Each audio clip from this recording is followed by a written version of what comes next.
नमस्कार, मैं संगीता यादव और आप देख रहे हैं एनएनएस राष्ट्रीय। शुरुआत करते हैं आज की बड़ी खबरों की।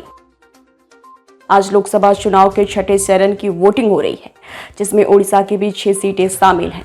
जिन सीटों पर वोट डाले जा रहे हैं उनके नाम है संबलपुर, क्योंझर, ढोकानाल, कटक, पुरी और भुवनेश्वर। इन सीटों पर सभी राजनीतिक दलों ने जमकर चुनाव प्रचार किया है। अब उनकी बातों का कितना असर जनता पर हुआ, उसका पता 4 जून को होगा, जब चुनावी नतीजे आएंगे। आपको बता दें कि संबलपुर लोकसभा सीट से केंद्रीय मंत्री धर्मेंद्र प्रधान चुनावी मैदान में हैं, तो वहीं कटक से भर्तृहरि महताब को बीजेपी ने टिकट दिया है। ओडिशा में तीसरे चरण का चुनाव शुरू हो चुका है। इसमें कई दिग्गजों के भाग्य परीक्षा हो रही है, जिसमें केंद्रीय मंत्री धर्मेंद्र प्रधान, बीजेपी के प्रवक्ता संबित पात्रा और बीजेपी के हैवीवेट नेता प्रवण प्रकाश दास जैसे और भी दिग्गजों के भाग्य वोट पेटी में बंद होने जा रहा है। आपको बता दें कि आज के बाद 1 जून को ओडिशा में आखिरी चरण के चुनाव होना है। उड़ीसा की राजधानी भुवनेश्वर में पेट्रोल और डीजल के दामों में मामूली गिरावट आई है। 24 मई 2024 को पेट्रोल की कीमत 101.05 रुपये प्रति लीटर और डीजल की कीमत 92.62 रुपये प्रति लीटर हो गई है। उड़ीसा के कटक शहर की बात करें तो यहाँ भी पिछले 24 घंटों में ईंधन की कीमतों में गिरावट आई है। 24 मई 2024 को पेट्रोल की कीमत 101.21 रुपये प्रति लीटर और डीजल की कीमत 92.78 रुपये प्रति लीटर हो गई।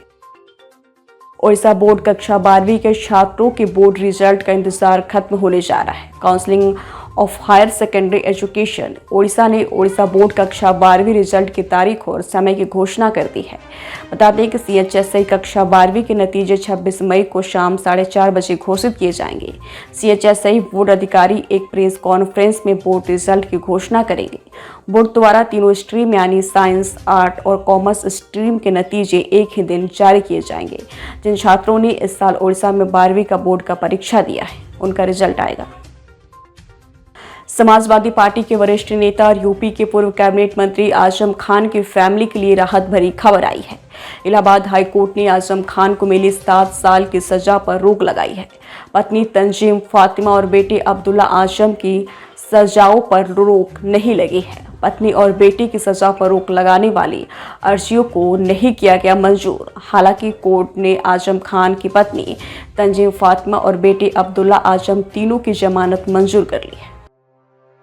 दिल्ली के मुख्यमंत्री और आम आदमी पार्टी के राष्ट्रीय संयोजक अरविंद केजरीवाल ने बीजेपी की सीटों को लेकर एक बार फिर से दावा किया है। उन्होंने कहा है कि बीजेपी को 220 से कम सीटें मिलेंगी। एक यूट्यूब चैनल को दिए इंटरव्यू में सीएम अरविंद केजरीवाल ने कहा कि बीजेपी के नंबर्स को लेकर पीएम मोदी बौखला गए हुए हैं। उन्होंने आगे कहा कि बौखलाहट चेहरे पर और भाषा में दिख रही है। अरविंद केजरीवाल ने कहा कि मुझे लगता है कि बीजेपी 220 के नीचे जाएगी। इंडिया गठबंधन 300 को छू सकता है। बीजेपी के प्रत्याशी सीता सोरेन ने कहा है कि उन्हें उनके ससुर और जेएमएम संस्थापक शिबू सोरेन का साथ मिला है। उन्होंने कहा कि और पारिवारिक बैठक में उन्होंने ये साफ कर दिया है कि हमें अपनी बहू को जिताना है। सीता सोरेन ने हाल ही में जेएमएम छोड़ बीजेपी ज्वाइन की है और उन दुमका सीट से चुनाव लड़ रही हैं। यहां से जेएमएम ने नलिन सोरेन को टिकट दिया है। दिल्ली की सभी 7 लोकसभा सीटों पर 25 मई को होने वाले छठे चरण के मतदान को लेकर चुनाव प्रचार थम गया। चुनाव प्रचार के आखिरी दिन बीजेपी और इंडिया गठबंधन के प्रत्याशियों और दिग्गजों ने अपनी पूरी ताकत जनता को अपने पक्ष में झोंक दी। कांग्रेस पार्टी के नेता राहुल गांधी ने 23 मई को दिल्ली की जनता के बीच अपनी उपस्थिति दर्ज कराई। डोंबिवली में हुई केमिकल कंपनी में धमाका और फिर आग की घटना में 10 लोगों की मौत हो गई है और कई लोग जख्मी हुए हैं। इस घटना के बाद थाड़ी की मानपाड़ा पुलिस ने FIR दर्ज की है। FIR के मुताबिक IPC की धारा 304, 324, 326, 285, 286, 427 और 34 समेत अन्य धाराओं के तहत केस दर्ज किया गया है। फिलहाल आज की खबरों में इतना ही। जल्दी हाजिर होंगे कुछ और बड़ी खबरों के साथ। तब तक के लिए दीजिए इजाजत। नमस्कार।